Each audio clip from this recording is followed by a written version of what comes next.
this is a very exciting night for me because it's the first night of the Melbourne International Comedy Festival, which is my favourite time of year here in Melbourne.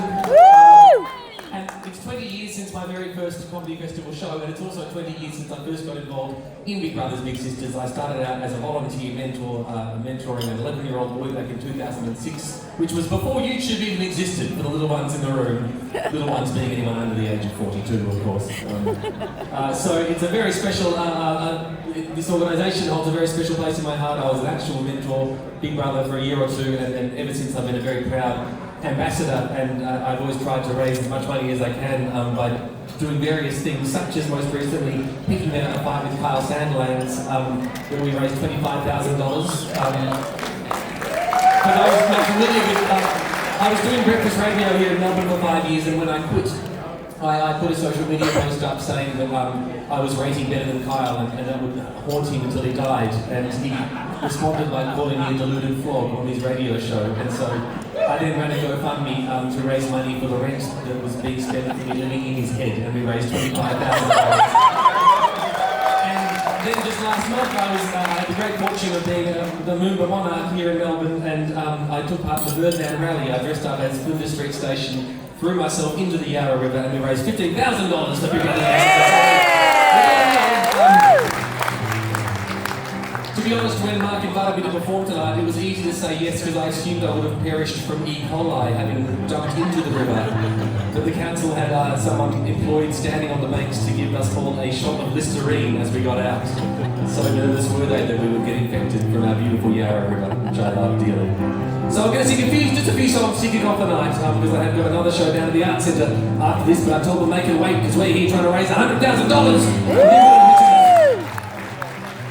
So I'll sing just a few educational songs tonight, and this first one goes out to anyone, and I'm looking around because, nothing makes me more furious than the set of youth, and I can see a lot of you who were born probably after the year 2000, and so this one goes out for you. It's an educational song to teach you all about the glorious days of the 1990s.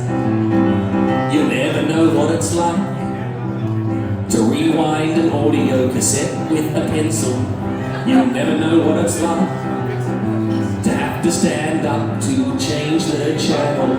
You'll never know what it's like to let your fingers do the walking, or have a big book of maps balanced on your knees as you're driving your car, which was totally safe. You'll never know what it's like to make a reverse charge call from a payphone, and when you have to record your name, you say, "Mum at the station, pick me up." So she gets a call saying, "You have a call." Oh my God, it's so true. "Mum at the station, pick me up." And she knows what you're saying. Yeah, there's no way that you're paying for the call. You just saved 30 cents, and back then that could buy you a new bike or a 30-cent cone. So you have a birthday party at McDonald's, and a guy turns up dressed as a clown and gives you a hug, and everyone is cool with that. You never know what it's like to have to decide between the phone and the internet. You can't have both at the same time because they both use the same cord, so you have to choose which one to use. And either way you're sitting in the kitchen and your sister is there saying, "Hurry up, I want to check my Hotmail." Then you hear two beeps and your girlfriend says, "Sorry, I've got a call waiting, I won't be long," so you keep holding on.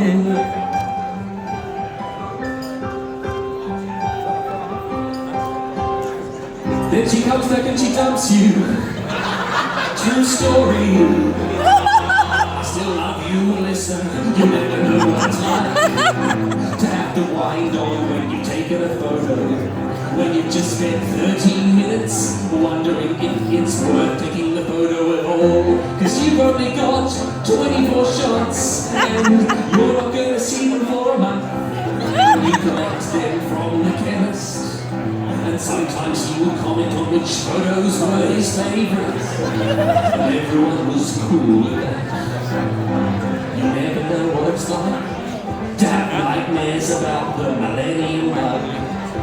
Yeah, everyone laughs about it now, but back then we were freaking scared, so we stocked up on pasta and toilet paper and locked ourselves in our house. Actually, you know what that's like.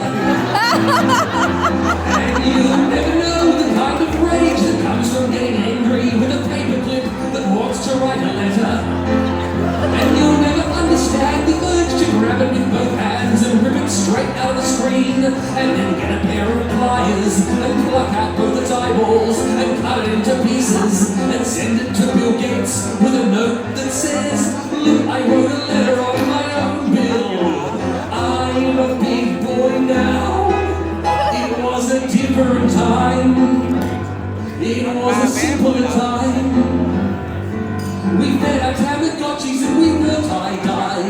We thought that Austin Powers was the funniest guy.